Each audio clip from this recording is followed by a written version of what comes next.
Hello, everybody, and welcome to the first episode of Big Apple Take. My name is Yvette Signori, and we are live from Manhattan.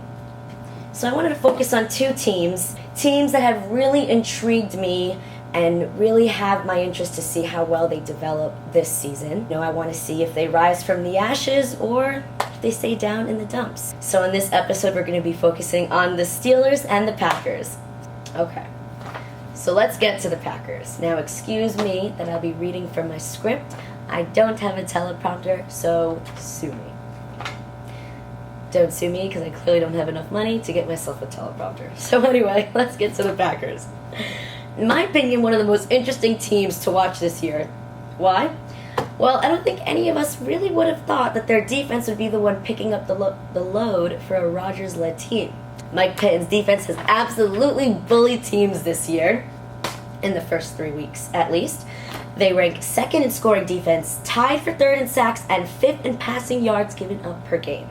The line is all about pressure, and their defensive backs have been lights out. Jaire Alexander was overpowering the Broncos all game, which, okay, fine, not difficult to do. Sorry, Broncos, but let's be real. But anyway, he is still playing phenomenally. So let's go through some of the defensive stats from their Week 3 win, 27-17, over the Denver Broncos, shall we? Preston Smith had 5 tackles, 3 sacks, and a forced fumble. Za'Darius Smith had 3 tackles, 3 QB hits, and 2 sacks.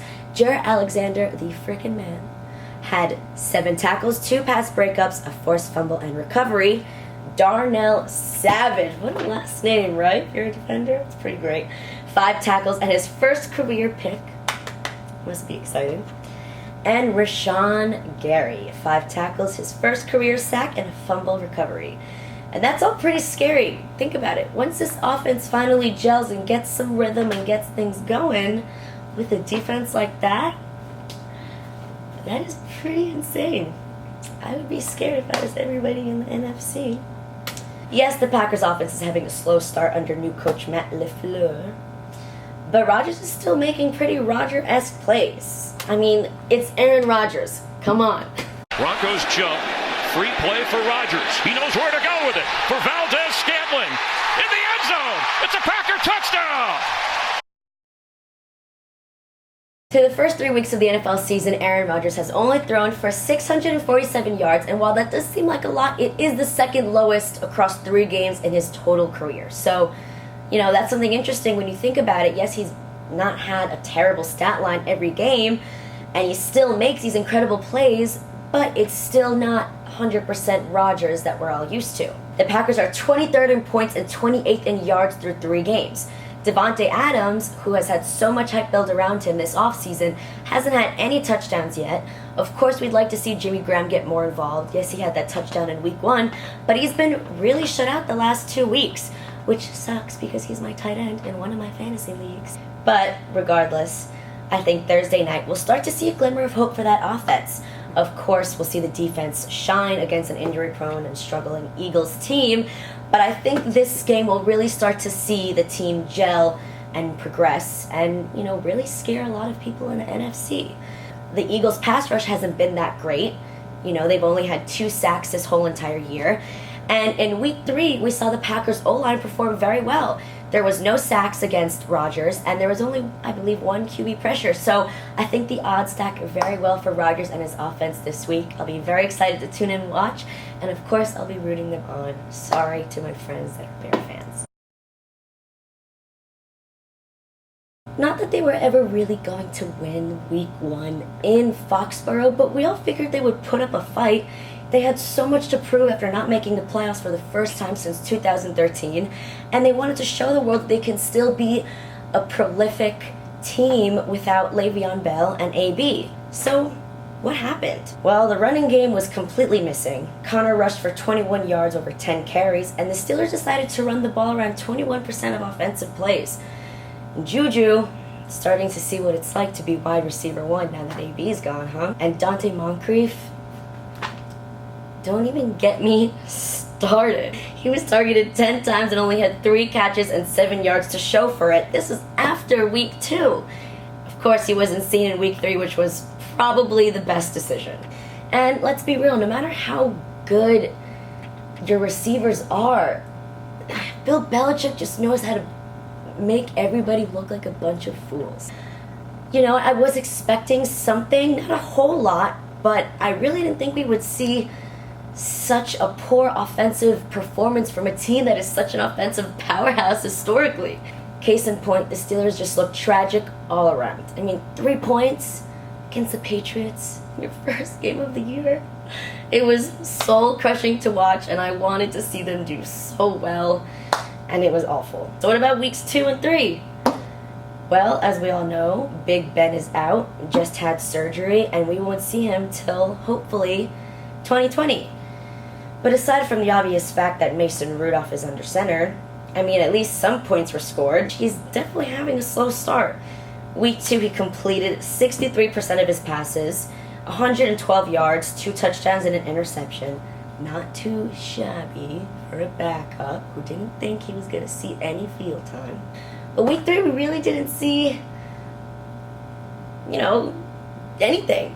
He completed 51% of his passes, had 174 yards, 2 touchdowns, and an interception.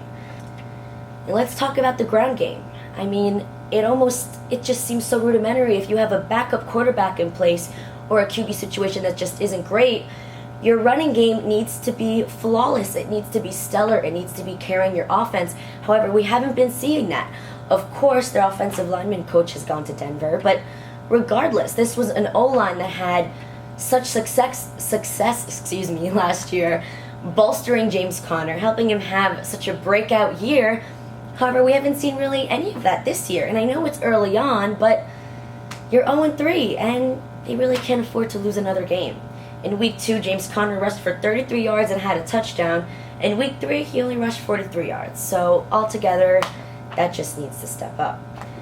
And defense. Let's talk defense. Where has it gone? Clearly not in Pittsburgh. They let San Francisco rush for 168 yards and 2 scores on 40 carries. Wrong paper. And in the previous week, Seattle had 151 yards and a score over 33 carries. They are 28th against the run, and that's something that they really need to change. Altogether, it's offense, it's a defense, they need to step it up. In week 2, I believe, we did see a morale-boosting move by the Steelers, picking up Minkah Fitzpatrick from the Dolphins, and he had an instant impact as soon as he entered the team, which is great and all, but when you're going to be playing the Ravens 2 times this year, Lamar Jackson and his legs, when you're seeing what they're doing on the ground, Mark Ingram, who's been doing so good for me on fantasy, and Lamar Jackson, I mean, it just has to be a wake-up call for the Steelers if they want to, I mean, I don't even want to say make the playoffs because it seems almost foolish to say that, but if they want to maybe have a chance at the wild card, defense, defense, defense. Week 4, this is a must-win game. Look at me, Steelers, must win against the Bengals, and I believe you will win. You're at home against the Bengals, and if you don't win, then that is very sad and very soul-crushing. And, we would all like to see a glimmer of hope here for you guys. James Conner, I would really love to see him have a breakout game. Mason Rudolph, some improvement too, now that you're, had some time. You've been exposed to the field a couple times now. Let's get it going. Defense, let's go. I want to see more Minkah Fitzpatrick, TJ Watt. Safety has to step up. D-backs, let's go. I'm rooting for you. Please do well. My boyfriend is a huge Steelers fan, and I cannot take his complaining anymore. For the sake of me, please win. Well, that's all I have for today, guys. Thank you so much for tuning in to the very first episode of Big Apple Take. I'd love to hear your feedback, your thoughts, and anything spoken about, and requests for teams you'd like me to cover the next following weeks. I'm Yvette Signori, and enjoy week 4 of football.